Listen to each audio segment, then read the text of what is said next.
তো সেইখানে মাঝখান থেকে একটা এই ধরনের কর্মসূচি দেওয়ার অর্থটা কি? তাইলে তো একটা তো প্রশ্ন তো থেকে যায় এখানে, তাই না?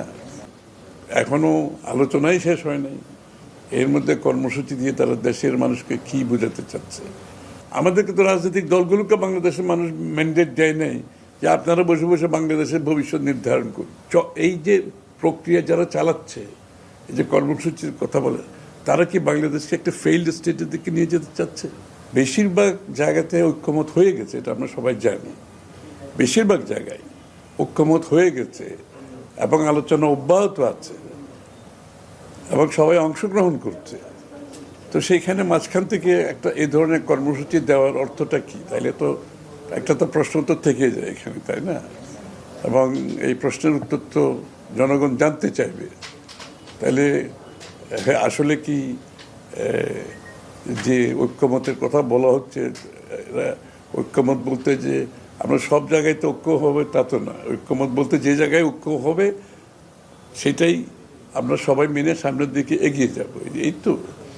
তো সুতরাং এখনো আলোচনাই শেষ হয় নাই, এর মধ্যে কর্মসূচি দিয়ে তারা দেশের মানুষকে কি বোঝাতে চাচ্ছে? তাহলে কি আমরা যে গণতন্ত্রের কথা বলছি, যে ভবিষ্যতের বাংলাদেশের কথা বলছি, যে একে অপরের প্রতি সহনশীলতার কথা বলছি, অপরের মতামতের প্রতি শ্রদ্ধার কথা বলছি, দ্বিমত পোষণ করেও শ্রদ্ধার কথা বলছি, তাহলে তো সেই জায়গা থেকে তো আমরা থাকছি না। তার মানে আমরা তো সেই জায়গা থেকে সরে যাচ্ছি।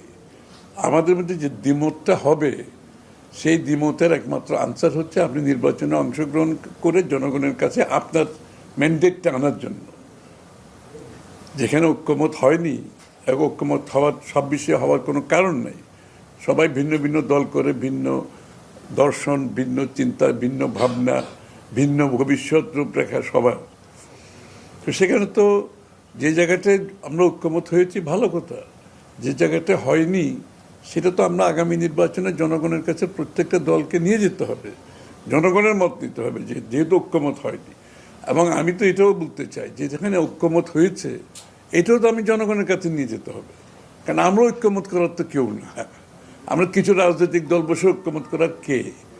ঐক্যমত হতে হবে বাংলাদেশের মানুষ যেখানে রায় দেবে, বাংলাদেশের মানুষ যেগুলোতে ম্যান্ডেট দেবে, সেটাই হবে আগামী দিনের বাংলাদেশ। আমাদেরকে তো রাজনৈতিক দলগুলোকে বাংলাদেশের মানুষ ম্যান্ডেট দেয় নাই যে আপনারা বসে বসে বাংলাদেশের ভবিষ্যৎ নির্ধারণ করুন। একটা নির্বাচিত সংসদ সরকার যারা জনগণের কাছে দায়বদ্ধ থাকবে, জবাবদিহি থাকবে, এটার জন্য তো এত লোক এত প্রাণ দিয়েছে, তাই না? আর যত দাবি দেওয়া আপনাকে রাজনৈতিক গণতান্ত্রিক প্রসেসের মাধ্যমে করতে হবে। কোনো কর্মসূচির মাধ্যমে, যেখানে স্বৈরাচার চলে গেছে, যেখানে ফেসিস্ট চলে গেছে, এখন তো আমরা তো একটা নিরপেক্ষ নির্বাচনের দিকে যাচ্ছি সবাই মিলে, এবং আপনার দাবি দেওয়া যত কিছু থাকবে সকলের থাকবে। এটার পূরণের একমাত্র পথ হচ্ছে আপনি নির্বাচনে অংশগ্রহণ করে জনগণের ম্যান্ডেট নিয়ে এই দাবি পূরণ করতে হবে। এই যে প্রক্রিয়া যারা চালাচ্ছে, এই যে কর্মসূচির কথা বলে, তারা কি বাংলাদেশকে একটা ফেইল্ড স্টেটের দিকে নিয়ে যেতে চাচ্ছে? তারা কি বাংলাদেশের মধ্যে একটা বিবাদমান অবস্থা সৃষ্টি করতে চাচ্ছে? এটা তো বুঝতে হবে। তাহলে চাইলে তাদের উদ্দেশ্য কি আসলে গণতন্ত্র ছিল? তাদের উদ্দেশ্য কি বাংলাদেশের মানুষের মালিকানা ফিরিয়ে দেওয়ার ছিল? এই প্রশ্নগুলো তো উঠছে। নাকি ওইটা একটা কাভার আপ ছিল? ওই কাভারের মাধ্যমে এসে আবার তারা তাদের রাজনীতিটা শুরু করেছে, এবং তাদের রাজনীতি যদি গণতান্ত্রিক হয় এই পথে তো যাওয়ার কথা না। যারা কর্মসূচি দিয়েছে তাদের বাইরে যারা কর্মসূচি দেয় নাই, তাদেরও তো অনেক দাবি আছে যেটা ঐক্যমতের মধ্যে পূরণ হচ্ছে না। তাহলে সবাই এখন কর্মসূচিতে নামবে নাকি? তাহলে আপনার ঐক্যমত কমিশনের করার দরকার কি? এই আলোচনার দীর্ঘ আলোচনার করারই বা দরকার কি ছিল? যদি সবাই রাস্তায় নেমে দাবি আদায় করতে হয়, তাহলে এই ঐক্যমত কমিশনের বা দরকার কি? এত দীর্ঘ সময় ধরে আলোচনা করার দরকার কি? কারণ এটার উদ্দেশ্য ছিল যতটুকু ঐক্যমত হবে আমরা মেনে এগিয়ে যাব, আর বাকি এটা প্রত্যেকটি দল জনগণের কাছে যাবে, জনগণ থেকে ম্যান্ডেট নিয়ে তারা সেটা পূরণ করবে। অন্যান্য দলের তো অনেক দাবি এখানে পূরণ হয় নাই, তাহলে ওরা কি ওইসব দাবির উপর এখন কর্মসূচিতে যাবে? এটা কি গণতান্ত্রিক হবে? এটা কি গ্রহণযোগ্য হতে পারে?